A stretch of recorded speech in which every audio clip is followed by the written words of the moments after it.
Next असी circuit consider कर रहे हैं CFEDC, मतलब ये वाला सर्किट है CFEDC।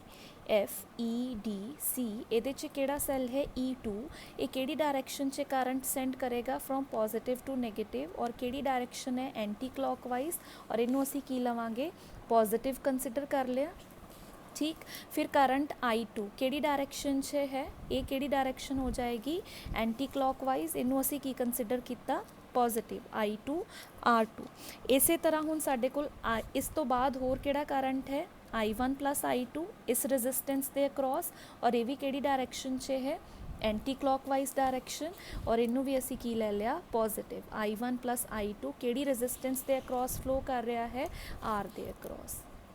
हुण असी वैल्यूज़ पुट करते हैं, E2 की जगह पर आ जाएगा 2, I2 कैलकुलेट करना है, R2 साडे कोल 2 है, 2I2 plus I1 plus I2, और कैपिटल R साडे कोल कितना है इत्थे 5 है, असी इत्थे 5 सबसीट्यूट कर दिता, और इनू असी सॉल्व करते हैं तो साडे कोल कितना आंसर आ जाएगा 2 equals to 2I2 plus 5I1 plus 5I2, तो की आ जाएगा 2 is equals to 5I1 plus 7I2। एक तो ये वाली इक्वेशन हो जाएगी, इनू भी असी सॉल्व कर लेने हैं, यदी जगह पर की आ जाएगा, इनू जो असी सबट्रैक्ट करते हैं कितना आएगा -0.5 is equals to I1 minus 2I2। एक ये इक्वेशन हो जाएगी साडे कोल। ठीक, और एक ए वाली इक्वेशन है, इन्हों फिर असी एलिमीनेशन मैथड दे नाल सॉल्व करांगे, और की करांगे असी ये अंदर अगर असी इन्हों सॉल्व करना है एलिमीनेशन मैथड के अकॉर्डिंगली, तो असी की करते हैं सिंपली इनू असी कादे नाल मल्टीप्लाई कर दें 5 दे नाल। क्यों, क्योंकि I1 नू अगर असी देख लीए इनू एलिमीनेट कर देंगे 5 दे नाल मल्टीप्लाई करन तो बाद, तो जदों असी इनू 5 दे नाल मल्टीप्लाई करते हैं तो साडे कोल की आ जाएगा इत्थे, तो असी देख लैंदे आ साडे कोल एक इक्वेशन है 2 is equals to 5I1 plus 7I2, इनू मैं एज सच लिख लिया।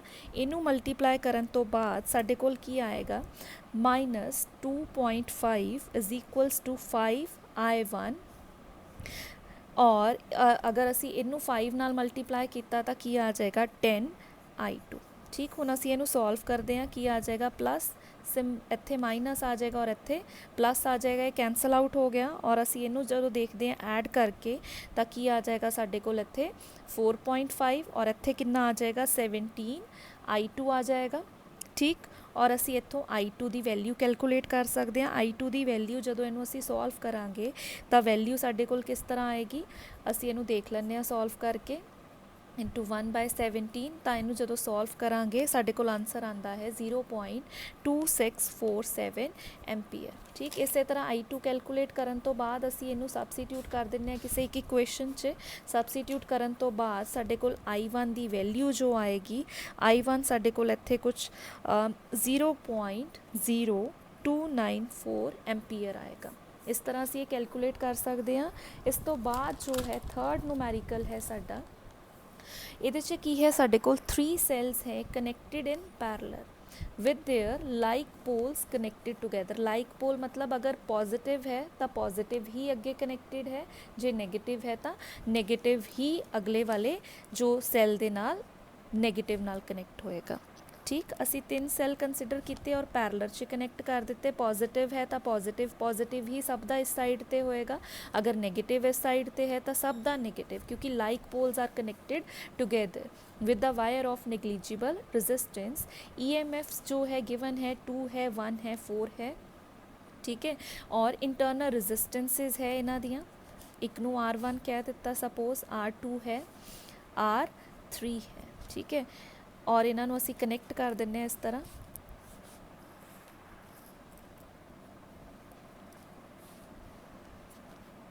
सर्किट दे अंदर।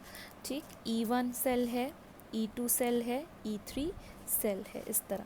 ठीक, और हुण इस तो बाद करंट्स देखते हैं किस तरह होएगा। पॉजिटिव टू नैगेटिव है, I1 हो जाएगा, फ्रॉम पॉजिटिव टू नैगेटिव है I2 हो जाएगा। ठीक, फ्रॉम पॉजिटिव टू नैगेटिव है असी बोल देता I3। ये हो गया साडे कोल 3 वैल्यूज़ करंट दियाँ। हुण जो जो इन्फॉर्मेशन गिवन है उन्होंने असी लिख लैंदे आ। एक तो सानू E1 गिवन है, E1 साडे कोल है, साडे कोल इत्थे E1 की वैल्यू है 2 वोल्ट E2 ਸਾਡੇ ਕੋਲ 1 ਵੋਲਟ ਹੈ, E3 ਹੈ ਸਾਡੇ ਕੋਲ 4 ਵੋਲਟ, R1 ਰੈਜ਼ਿਸਟੈਂਸ 4 ਓਮ ਹੈ, R2 ਰੈਜ਼ਿਸਟੈਂਸ ਹੈ 3 ਓਮ, R3 ਰੈਜ਼ਿਸਟੈਂਸ ਹੈ 2 ਓਮ।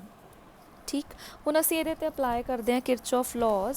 ਕਿਰਚੋਫ ਲॉज ਦੇ ਅਕੋਰਡਿੰਗਲੀ ਅਸੀਂ ਇੱਥੇ ਕੀ ਕਰ ਲੈਂਦੇ ਹਾਂ, ਸਪੋਜ਼ ਸਾਡੇ ਕੋਲ ਅਸੀਂ ਇਸ ਜੰਕਸ਼ਨ ਦਾ ਨਾਮ ਰੱਖ ਦਿੱਤਾ A B C D E F। ਠੀਕ, ਇਸ ਤਰ੍ਹਾਂ।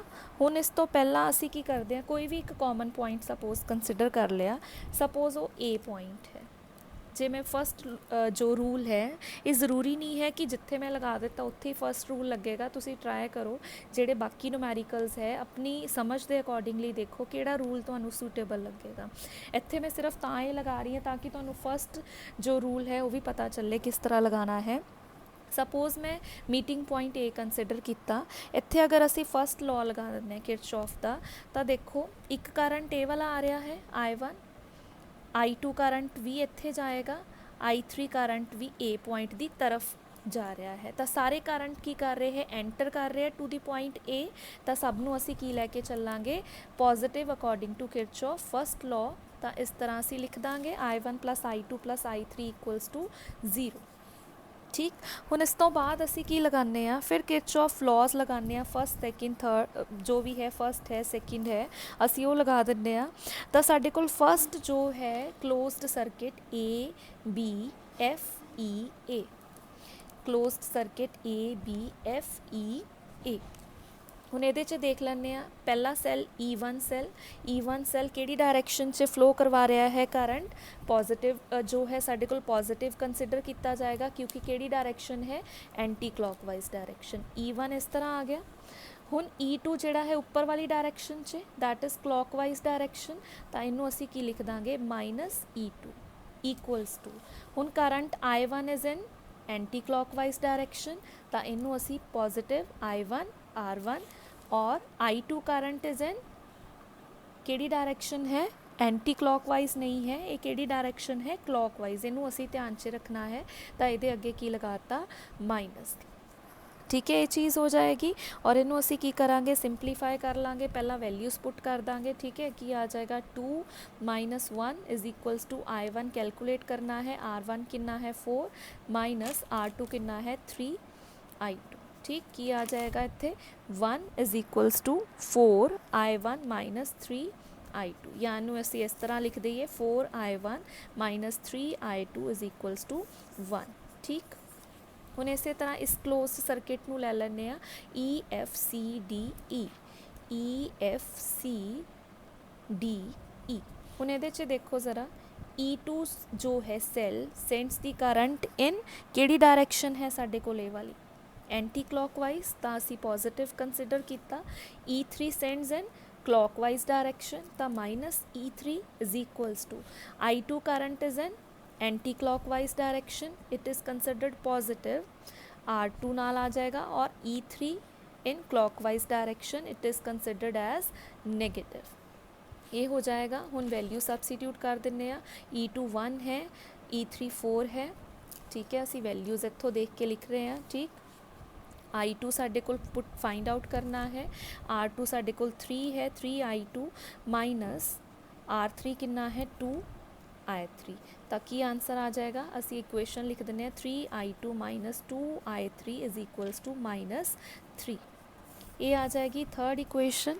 हुण असी इन्हां नूं किस तरह सॉल्व करना है, इन्हां नूं 3 इक्वेशनस आ गई बेसिकली साडे कोल, असी उन्हां नूं दोबारा लिख लैंदे आ। चाहे साडे कोल एक इक्वेशन है I1 + I2 + I3 = टू 0।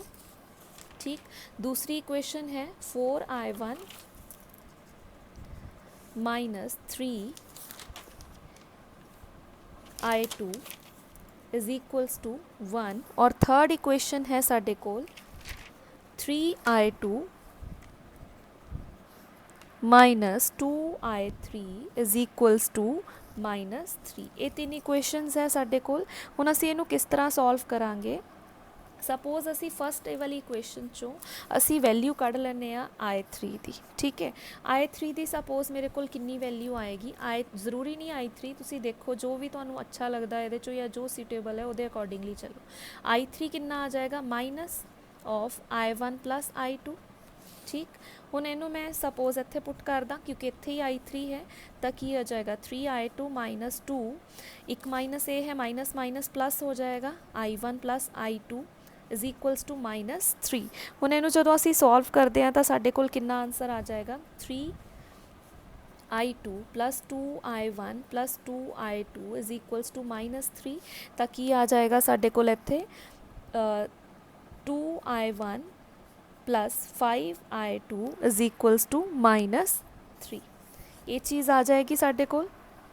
ਇਸੇ ਤਰ੍ਹਾਂ ਹੁਣ ਦੇਖੋ ਸਾਡੇ ਕੋਲ ਇਹ ਵਾਲੀ ਇੱਕ ਇਕੁਏਸ਼ਨ ਹੁਣ ਸਾਡੇ ਕੋਲ ਇਹ ਵਾਲੀ ਬਣ ਗਈ ਔਰ ਦੂਜੀ ਇਕੁਏਸ਼ਨ ਸਾਡੇ ਕੋਲ ਜਿਹਨੂੰ ਅਸੀਂ ਹਲੇ ਤੱਕ ਨਹੀਂ ਹਿਲਾਇਆ ਉਹ ਇਹ ਇਕੁਏਸ਼ਨ ਹੈ। ਹੁਣ ਦੇਖੋ ਫਿਰ ਅਸੀਂ ਸੋਲਵ ਕਰਨਾ ਈਜ਼ੀ ਹੈ ਕਿਉਂਕਿ ਇੱਕ ਟਰਮੀਨਲ ਇੱਕ ਜੋ ਸਾਡੇ ਕੋਲ ਹੈ ਇੱਥੇ ਜੋ ਵੀ ਅਸੀਂ ਕਹੀਏ ਜਾਂ ਤਾਂ I1 ਜਾਂ I2 ਜਾਂ I3, ਠੀਕ ਹੈ, ਤਿੰਨਾਂ ਚੋਂ ਅਸੀਂ ਇੱਕ ਨੂੰ ਐਲੀਮੀਨੇਟ ਕਰਾਂਗੇ। ਠੀਕ ਹੈ, ਇੱਕ ਵੇਰੀਏਬਲ ਜੋ ਹੈ ਉਹਨੂੰ ਐਲੀਮੀਨੇਟ ਕਰ ਦਿਓ, ਦੋ ਦੇ ਵਿੱਚ ਇਕੁਏਸ਼ਨ ਨੂੰ ਲੈ ਆਓ ਔਰ ਸੋਲਵ ਕਰੋ।